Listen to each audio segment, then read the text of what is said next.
कांग्रेस के प्रदेश अध्यक्ष अजय राय ने देश भर में इंडिगो एयरलाइंस के संकट को मोदी सरकार की विफलता बताया है। कानपुर में उन्होंने कहा कि भारत के विमानन इतिहास में इतना बड़ा संकट पहले कभी नहीं आया, जिसके कारण दूल्हा दुल्हन अपने रिसेप्शन में शामिल नहीं हो पा रहे और लोग अस्थियां तक विसर्जित नहीं कर पा रहे हैं। राय ने कहा कि विमानन क्षेत्र में इंडिगो का 65% एकाधिकार है, जिसका विरोध राहुल गांधी हमेशा से करते रहे हैं। उन्होंने आरोप लगाया कि कॉरपोरेट के हाथ मोदी सरकार बिकी हुई है और इंडिगो ने सरकार को नतमस्तक करा दिया है। उन्होंने बीएलओ पर एसआईआर के लिए दबाव बनाने पर मृतक आश्रितों को 1 करोड़ रुपए मुआवजा और नौकरी देने की मांग की। साथ ही उन्होंने राहुल गांधी को पुतिन से न मिलवाने के केंद्र सरकार के फैसले का भी विरोध किया। ऐसे व्यक्ति का जाना यह पूर्ण क्षति है समाज के लिए, कांग्रेस पार्टी के लिए। अच्छा, बीएलओ की मौत हो रही है, आप लगातार कांग्रेस मुद्दा भी उठा रही है और ये रुकने का नाम नहीं ले रहे। देखिए, इसका कारण है कि अनावश्यक रूप से उनके ऊपर दबाव बनाना। अब मैं लगातार 13 जगह हो आया।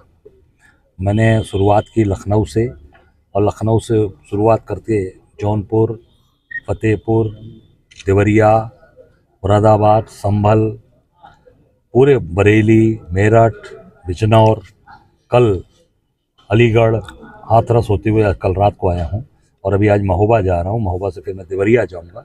तो ये कारण है कि अनावश्यक दबाव बनाकर आप 1 महीने के अंदर सारे काम कराना चाहते हो। मशीन है नहीं, कोई रोबोट नहीं है। कम से कम 6 महीने का समय मिलना चाहिए था। इसके पहले भी 2002-03 में हुआ है ये प्रक्रिया और 1 साल तक ये चली प्रक्रिया। तो कम से कम 6 महीने का समय मिले और उस परिवार को सरकारी नौकरी मिले जो मृतक हैं, उनके आश्रित को, और 1 करोड़ रुपए की आर्थिक सहायता मिलनी चाहिए। कांग्रेस पार्टी की मांग है। श्री प्रकाश जी कानपुर के बड़े चेहरे रहे और कांग्रेस पार्टी बड़े चेहरे रहे, ना तो केंद्र से कोई आया और ना कोई बड़ा नेता आया।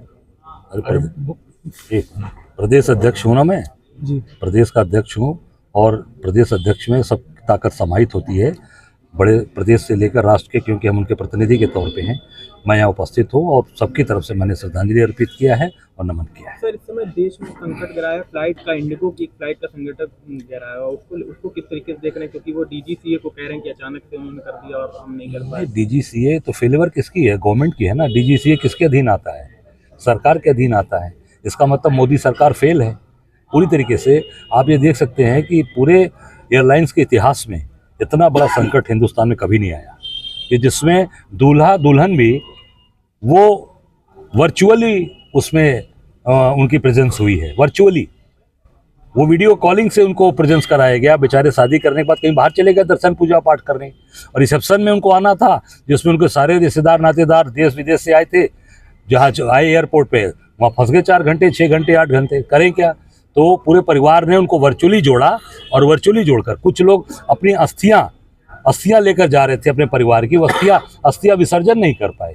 ये सरकार, मोदी की सरकार फेल है। और ये जो राहुल जी ने कहा था कि कॉरपोरेट का एकाधिकार नहीं होना चाहिए, मोनोपोली नहीं होनी चाहिए।